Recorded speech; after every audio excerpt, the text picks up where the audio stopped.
Hey, what's up guys? This is Team Hard Life Captain Zertuche here, and we got another spooling video. And this is going to be a review of the Texas Braid fishing line right here. They've got 100-pound test. It says 1,640 yards of line on there.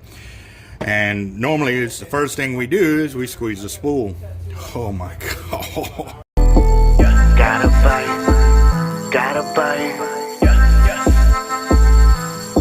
I got a lot of stress on my mind. It's a nice day to go. Yeah, I got a line. I'ma call the whole team. Look at that, guys. I'm embedding my finger, and I'm not. And look, I didn't even try. Like, there was literally no pressure. And this is a solid braid, guys. That normally I won't even touch this kind of spool. If it look at that, it's just like. They spool it on by hand. I mean, what is the deal here, guys? Like, you know, this is a solid braid. Any kind of loose braid on a spool, if you put any kind of pressure, and I'm going to put some light pressure here. Yeah, I'll be there. Look, it's already embedded itself right there. Right there. Right there. It's already, I mean, and and not even enough pressure to put any kind of line marking on my hand. Man, you know, if you put a product out there, you should know that the customer at the end of the day has to deal with these issues. For us, it's a shop that is actually, you know, willing to go the extra mile for our customers. And for us, the extra mile is now we have to do their job for them. What we're going to do is we're going to download this spool to another spool, putting pressure on it. But here's the trick. I cannot put pressure on the spool here, because if I do, as you see, just me doing this, and look, like I said, not even a mark on my finger at all, and look how far it's already embedded itself. And when I spool braid on, I have to put pressure on the spool itself to keep it tight onto the reel, so my customer doesn't get this kind of spooled up reel. Oh man, yep. Gotta make everybody else's job harder. Just do your job right, and it'll all go. But I'm gonna zoom out the best I can so y'all can see it coming off of here. Like I said, I'm gonna keep it loose. I cannot put any pressure on it. But what I'm gonna do is I'm gonna get another rag on this side, put pressure on this side to spool it on. That's gonna be the other thing too. I'm gonna have to give you a spool to keep whatever line doesn't fit on there, because we're gonna be filling up an Accurate 1000, a Valiant 1000.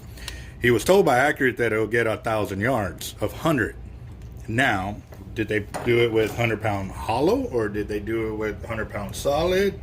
Like, that's the other thing too. So yeah, there's a little bit of braid on there, but I don't think you need that.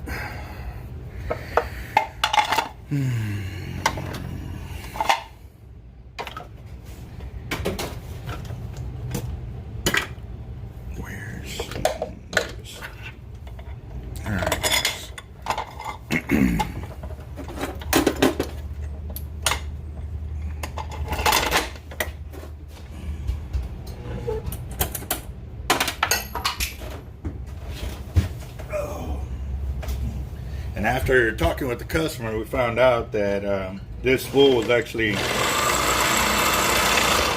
turned down by another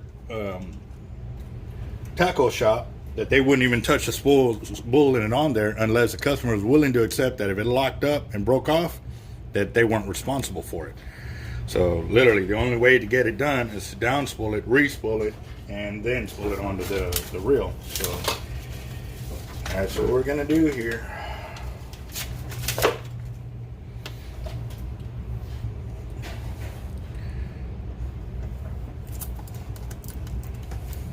And this is where it hurts the customer too, because now instead of just paying the one fee, we're tacking on a little bit more, because this is more labor on our behalf that we shouldn't have to do. You know, we get in a spool for a customer, they should be able to spool it up immediately and start fishing, not spool and then go. So let's see how this goes here.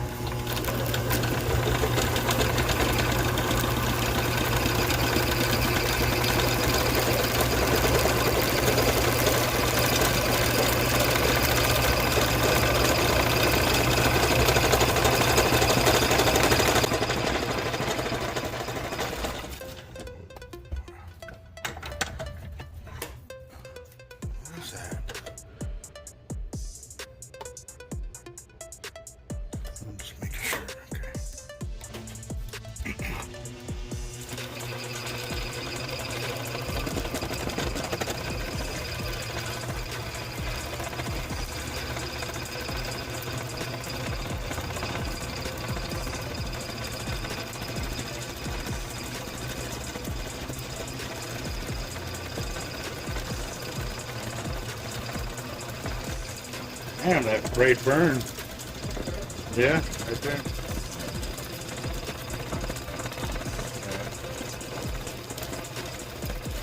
Dude, let us know how it works out for you on the sand once you run it out. How long it takes to get cut off, bro? Because it being that abrasive, I don't have a lot of confidence in the line. Because you gotta think, it's sitting there rubbing against the sand, and it thinks it's a rough material, you know, or it knows it's a rough material, so it's gonna try to eat away the sand. But you know, and I know, sand is unforgiving. It's gonna.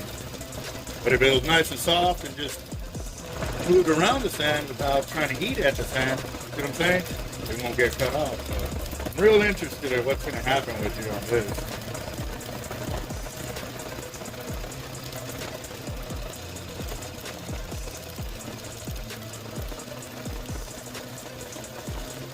Yeah. First door right there on the left was. Wow, this is just, golly, this. Come on, guys. Let's see.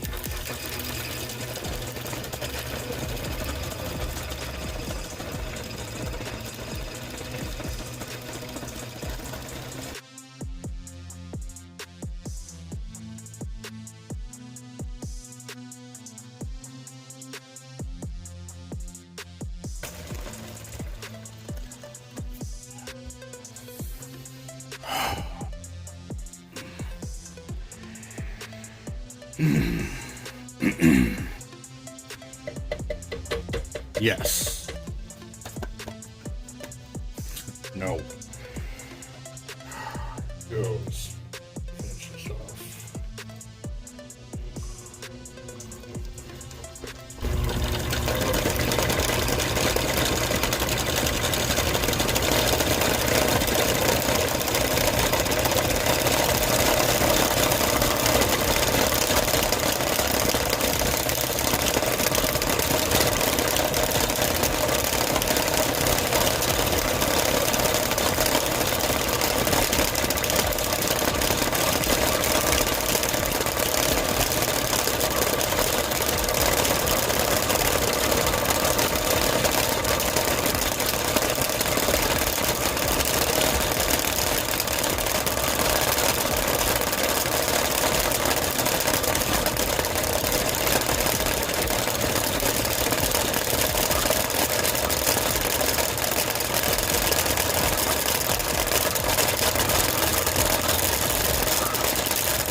That's how loose I have to have it.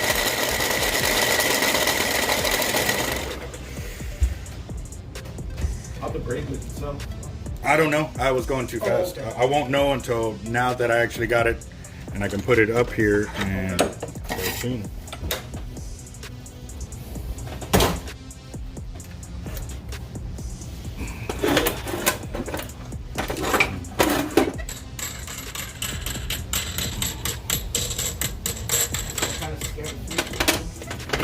I don't know, but like I said, this is our third spool that we've gone through with Texas Braid from our customers. And this is already almost a 3 strikeout right there. Third spool, just, yeah, just not good. Oh, that tight line braid right there is awesome. They were the ones who actually invited me to their manufacturing. So I went behind the scenes and saw their machines running, how they did it. They showed me how, like, those splices and like cutoffs that I find on the braid, like, he explained how they all happened. So for me, that was like dude, my mind was blown. I was like, wow, that's so awesome, you know. So now for my subscribers, it's awesome for them because now they know how all of this happens, and they're able to understand what's going on with their braid when they run into these problems. Yes, sir. All right, so I'm gonna zero up my line counter. Once I get the braid tied to the spool, I'm gonna go ahead and start it up.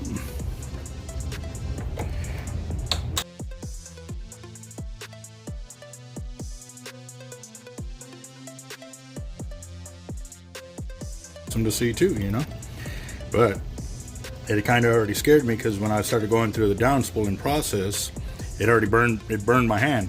And for y'all that know my channel, I keep my fingers on the line all the time. I mean, I fought a Jack Crevalle by hand the other day, and I was able to pull it in by hand. So yeah. So let's see how this goes. Oh, okay. Oh, gotta go the right direction to start.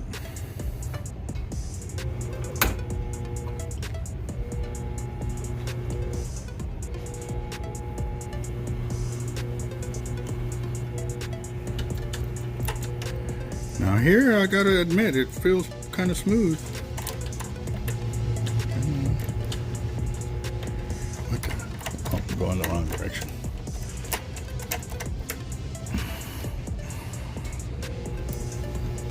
There it goes.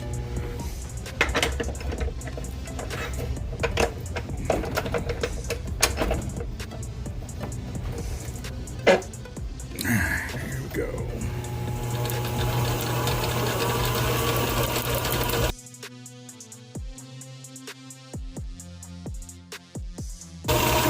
Alright guys, so we're at 104 yards and we're already right there. Yeah, there's no way 1,000 yards is gonna fit on there, bro. I'm thinking at this count you're probably 500. Yeah, maybe 6. But we'll find out here in a minute.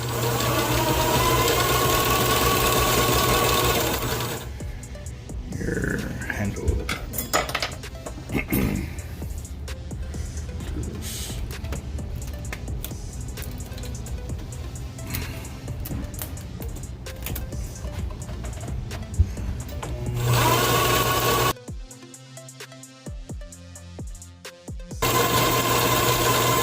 That's 250 right there, bro. Yeah. No, we'll keep going and just.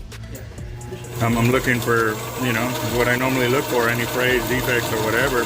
But the thing with the solid braid, I won't be able to splice it. I'll just be able to point it out, unless you want knots in your system, you know, if it's that bad. If, you know, we'll see. That's 310 yards right there.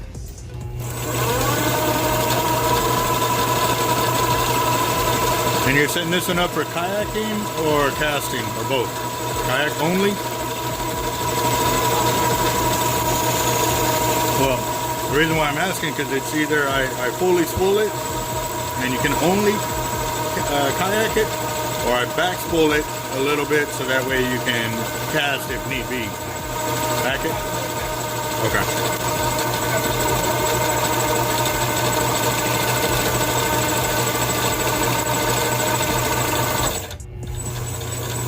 Alright guys, so that's 500 yards. Okay, let's see. Let's see.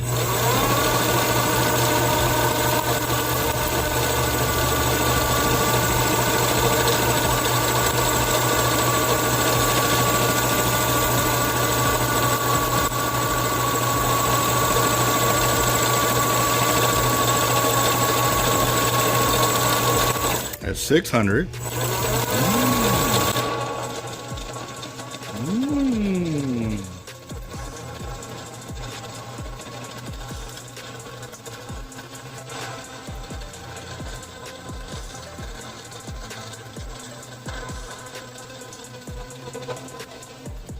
That's 700 yards. And if I was setting this reel up for casting, that's where I definitely would stop to allow enough space between the line and the spool housing to cast out and the braid to expand as it casts out. Now we'll continue going.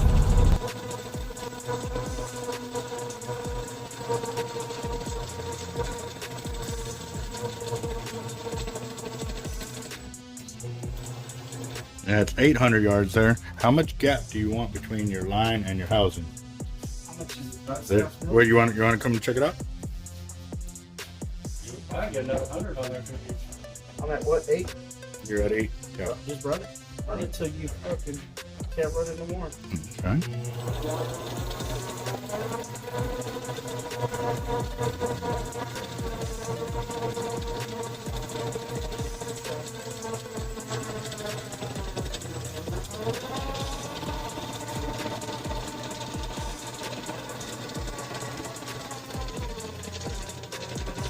All right, that's 900 yards, guys.